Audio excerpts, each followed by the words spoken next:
السلام عليكم ورحمة الله وبركاته. ازيكم يا حبايبي، عاملين ايه؟ يا رب تكونوا بخير يا رب. النهارده جايبه لكم بقى طريقه عمل البوشيه زي ما بيتباع في المحلات الحلواني. بصراحه انا اولادي بيحبوه جدا وبيحبوا يشتروه على طول، فالنهارده قررت ان انا اعمله لهم في البيت. عشان بصراحه مش بحب اي اكلات من بره، فحبيت اعمله بنفس طريقه الجاهز بالظبط. يا رب يعجبكم يا رب. بس قبل ما ابدا بقى اعمل لكم البوشيه، انا جايبه لكم قناه حبيبتي وصاحبتي مها نجم بيتي. مها هوريكم بقى فيديوهاتها. دي بقى قناه مها نجم بيتي. مها ست بيت شاطره قوي يا جماعه، بتعمل كل ما هو يختص البيت المصري. اي حاجة عندك قديمة هي بتخلينا نعيدها بدل ما نرميها، بتخلينا ازاي نستخدمها تاني ونعيد تجديدها. يعني كان عندها باب قديم، بدل ما نجيب واحد بقى وياخد مبلغ وقدره، عملت لنا دهنة الباب، خليته جديد قوي وجميل قوي. فكرة حلوة قوي، اللي عندها باب قديم تدخل بقى تتعلم منها ازاي عملته. وعملت لنا صواني قديمة، عملتها لنا بقى ازاي نجددها ونرجعها جديدة زي ما كانت. وعملت لنا طقم اكسسوار بأقل من 20 جنيه، يا بلاش والله، بجد برافو عليك يا مها. فاللي حابب يا جماعة بجد يعمل اي حاجة مفيدة، حابب يعمل اي حاجة في البيت بدل ما يرميها، يجددها من اول وجديد. هي بتعمل لنا كمان مفارش، تعملها لنا بطريقة جميلة جدا. انا حبيتها، انا عملت معاها مفرش برضو قبل كده، كان جميل جدا على السفرة. وبتعمل اكلات برضو، هي مش حرمانة من حاجة خالص بصراحة. فدي كل القنوات بتاعت مها نجم بيتي، يا ريت تشتركوا معاها بجد. قناه هتدعولي بجد انكم اشتركتوا معاها، لانها بجد قناه تستحق انكم تشتركوا معاها.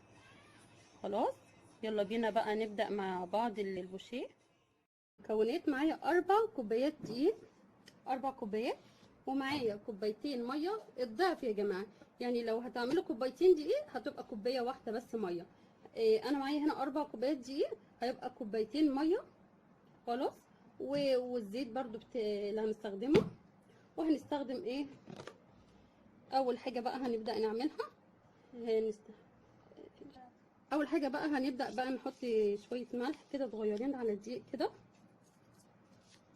وهنبدا بقى نعجن بالميه اهو، وهنعجنهم عجنه خفيفه كده. دلوقتي يا جماعه اهو العجينه عجنتها وملكتها كده. هبدا بقى ارش على الوش كده شويه زيت كده، واسيبها ترتاح شويه قد ربع ساعه كده ترتاح، وارجع لكم. اهي ارتاحت يا جماعه. هبدا بقى ناخدها ونفردها بقى. هندهن بقى شويه زيت هنا كده اهو، وهنجيب العجينه اهي نفردها كده لحد ما تبقى واسعه معانا كده ورقيقه معانا حلوه خالص. اهو نبدا نفرد كده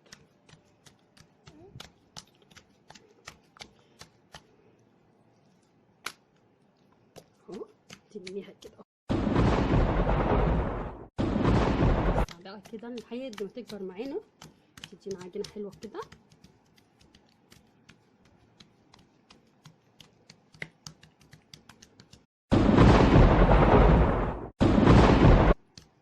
سميكه كده وانت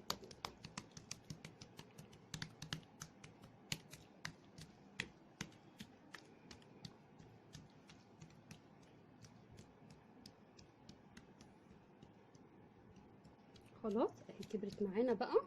هبدا بقى ارش شويه زيت كده خفيف كده من على الوش اهو.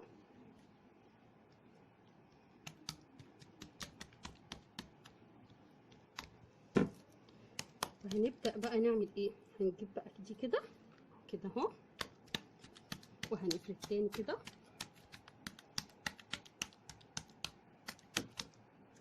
وبعدين هنجيب دي كده تاني اهو.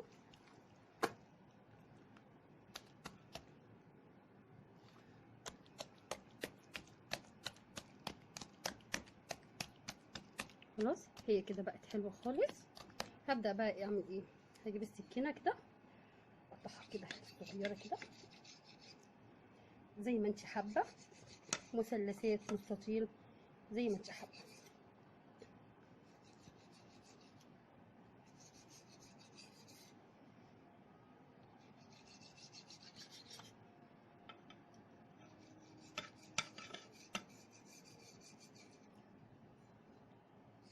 خلاص اهي يا جماعه بقت معانا شايفين.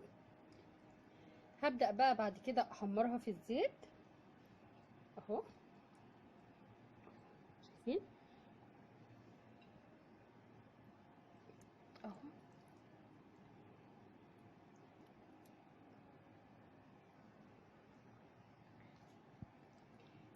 اهي هنجيب دي بقى كده اهو، نقطعها بقى كده اهو مستطيل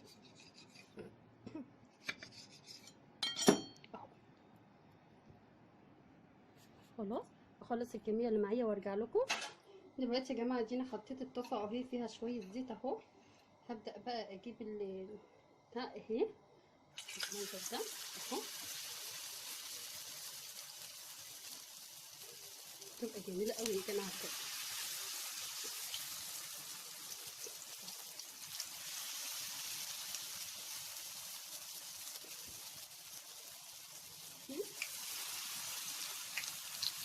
هنبدا بقى نحمرها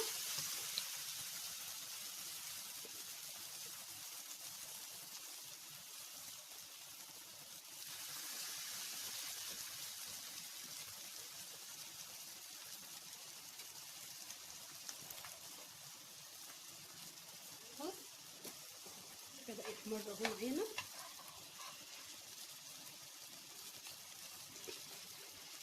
ومحضره بقى الشربات اهو. الشربات يبقى تقيل يا جماعه، ما يبقاش خفيف، عشان هنطلعه من الزيت نحطه في الشربات على طول. خلاص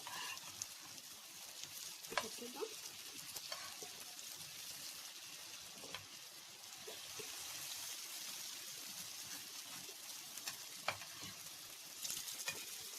بيبقى خفيف وجميل قوي بجد، روعه.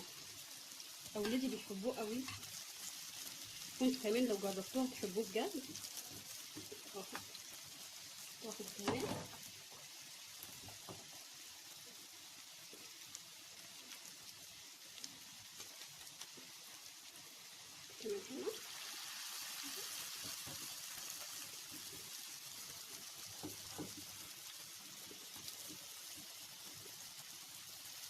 بدأت تحمر معانا، هنطلعها بقى كده نحطها في الشربات اهو. شايفين خفيفة جدا جدا اهو.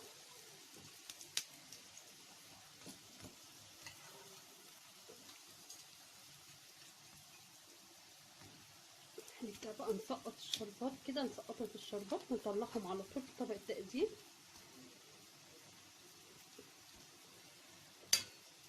كده.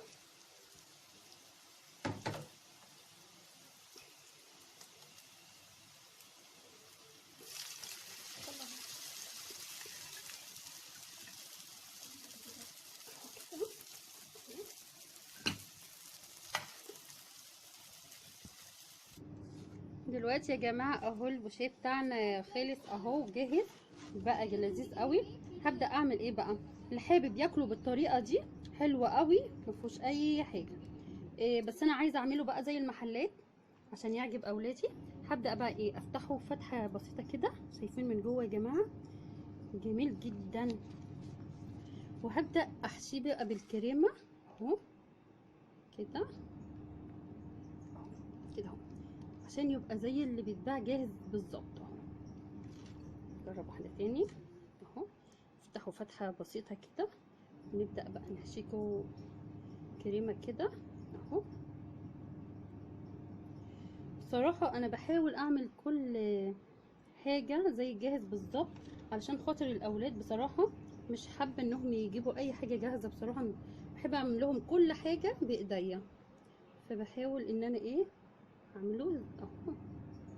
شايفين جميل جدا من جوه ومن بره وهش وحلو خالص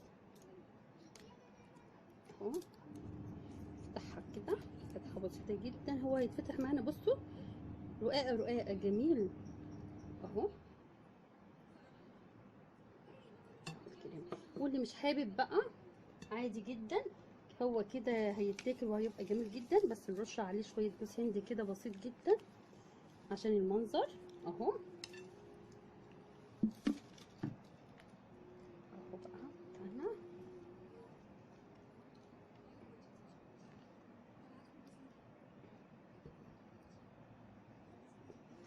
وبألف هنا وشفا، يا رب يعجبكم.